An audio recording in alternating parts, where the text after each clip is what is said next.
Assalamualaikum warahmatullahi wabarakatuh. Perkenalkan, nama saya Permadi. Saya dari Prodi Pendidikan Geografi, Fakultas Keguruan dan Ilmu Pendidikan, Universitas Samudra Kota Langsa. Pada kali ini saya akan membahas PowerPoint mengenai struktur geologi Pulau Jawa Timur.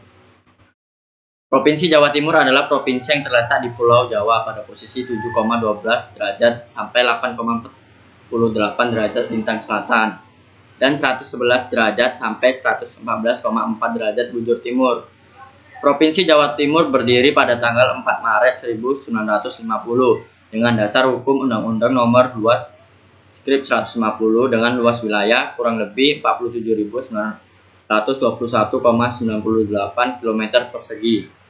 Provinsi Jawa Timur beribu kota di Surabaya, terbagi dalam 29 kabupaten dan 9 kota. Provinsi Jawa Timur sebelah utara berbatasan dengan Laut Jawa, sebelah selatan berbatasan dengan Samudra Hindia, sebelah barat berbatasan dengan Jawa Tengah, sebelah timur berbatasan dengan Selat Bali. Panjang bentangan dari barat ke timur sekitar 400 km, lebar bentangan utara sampai selatan di bagian barat sekitar 200 km, dan lebar utara sampai selatan di bagian timur relatif yaitu sekitar 60 km. Pulau Madura adalah pulau yang terbesar di Jawa Timur, selain pulau-pulau kecil yang mengelilingi Jawa Timur. Baik, di sini ada peta Provinsi Jawa Timur. Ini adalah gambaran peta Provinsi Jawa Timur.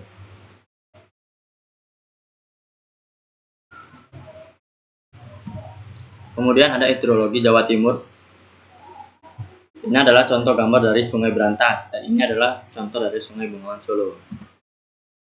Hidrologi Jawa Timur. Provinsi Jawa Timur memiliki dua sungai yang terpenting, yaitu yang pertama Sungai Brantas yang jaraknya sekitar 290 km. Sungai ini memiliki mata air di lereng Gunung Arjuna di daerah Batu dan mengalir melalui sebagian daerah Jawa Timur seperti Malang, Blitar, Kediri, dan Mojokerto. Di Mojokerto sendiri, Sungai Brantas terpecah menjadi dua, yaitu Kalimas dan Kaliporong. Yang keduanya bermuara di Selat Sunda. Yang kedua ada Sungai Bengawan Solo, jaraknya sekitar 548 km.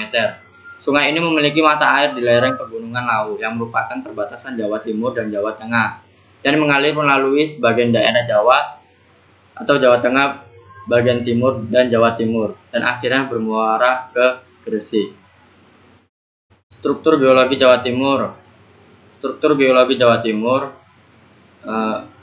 dibagi menjadi dua bentuk. Yang pertama, cekungan Jawa Timur Utara. Cekungan Jawa Timur Utara sebelah barat dibatasi oleh busur Karimun Jawa, di mana memisahkannya dengan cekungan Jawa Barat Utara. Di sebelah selatan dibatasi oleh busur vulkanik, sebelah timur dibatasi oleh cekungan Lombok, dan sebelah utara dibatasi oleh tinggian Patemonster, di mana memisahkannya dengan Selat Makassar. Yang kedua ada kerangka tektonik cekungan Jawa Timur Utara. Di dalam kerangka tektonik cekungan Jawa Timur Utara ada graben, half graben, dan sesar-sesar hasil dari proses rifting yang telah dihasilkan pada periode ekstensional yaitu pada Paleogen. Selanjutnya periode kompresi dimulai pada Miosen awal yang mengakibatkan reaktivasi sesar-sesar yang telah terbentuk sebelumnya pada periode ekstensional. Baik, ini adalah gambar dari pembagian zona geologi Jawa Timur.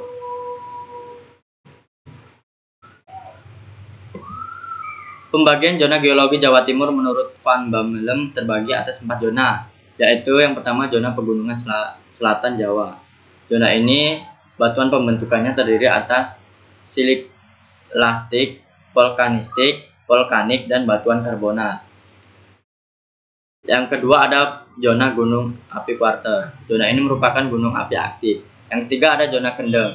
Zona kendeng merupakan batuan pembentukannya terdiri atas sekuen dari vulkanogenetik dan sedimen pelaki. Yang keempat ada zona rembang. Zona rembang merupakan zona pembentukannya terdiri atas endapan laut dangkal, sedimen klasik, dan batuan karbonat. Pada zona ini juga terdapat patahan yang dinamakan rembang Ig dan banyak lipatan yang berarah timur sampai barat. Pembagian zona geologi Provinsi Jawa Timur. Secara umum fisiografi Jawa Timur dapat dibagi menjadi 7 zona dari selatan ke utara, yaitu sebagai berikut. Yang pertama ada zona pegunungan selatan. Pada zona ini batuan pembentukannya terdiri atas silik karstik, vulkanik, dan batuan karbonat. Pegunungan selatan sendiri dibagi menjadi 3, yaitu Gunung Sewu, Gunung Basin Wonosori, dan Pegunungan Batur Agung. Yang kedua ada zona Solo. Zona ini merupakan zona depresi yang ditumbuhin oleh vulkan sampai vulkan kuarter. Zona ini dibagi menjadi 3, yaitu subzona Blitar, Solo Sensutrikon, dan subzona Ngawi. Yang ketiga ada zona Kendeng. Zona Kendeng merupakan jalur kendeng yang batuan pembentukannya terdiri atas sekuen dari vulkanogenetik dan sedimen pelagik. Kendeng dibagi menjadi 3, yaitu kendeng barat awal, kendeng Jawa Tengah atau kendeng tengah, dan kendeng timur. Yang keempat ada zona depresi Randu Blatung. Zona ini merupakan depresi yang memisahkan kendeng Riget dan perbukitan Rembang. Di sebelah timur depresi Randu Blatung terdapat lipatan. Lipatan ini terjadi dikarenakan tekanan dari perbukitan Rembang atau dari kendeng Riget. Yang kelima ada zona perbukitan Rembang. Zona ini merupakan zona yang dapat diteruskan ke Pulau Madura. Batuan pembentukannya terdiri atas endapan laut dangkal, sedimen karstik, dan batuan karbonat. Zona ini juga terdapat patahan yang dinamakan Rembang Hik dan banyak lipatan ke utara, sehingga di beberapa tempat perlipatan di sebelah selatan Rembang ini menunjukkan arah pelipatan ke utara. Yang keenam ada zona kompleks Gunung Muria. Gunung Muria berumur Pleistosen awal yang sekarang telah padam dan puncaknya pecah-pecah membentuk sektor graben. Kuiper telah mengumpulkan beberapa sampai batuan di kawah Rahtawu. Ternyata ada batuan sedimen berupa liat, mari dan limestone. Menganalisis kondisi demikian, bahwasanya menunjukkan dasar dari Gunung Muria terdiri dari lapisan sedimen klastis berumur neogen. Yang ketujuh ada zona depresi Semarang Rembang. Perbukitan Rembang yang dibatasi ke arah barat laut oleh suatu depresi yang membentang dari Semarang ke Rembang. Depresi ini telah ada sejak neogen, yang kemudian pada akhir kuarter depresi ini berubah menjadi selat yang memisahkan Gunung Muris dari Pulau Jawa. Endapan depresi ini masih muda, baru abad 15 menjadi daratan. Baik, terima kasih. Mungkin itu saja yang bisa saya sampaikan. Lebih dan kurangnya saya mohon maaf. Wassalamualaikum warahmatullahi wabarakatuh.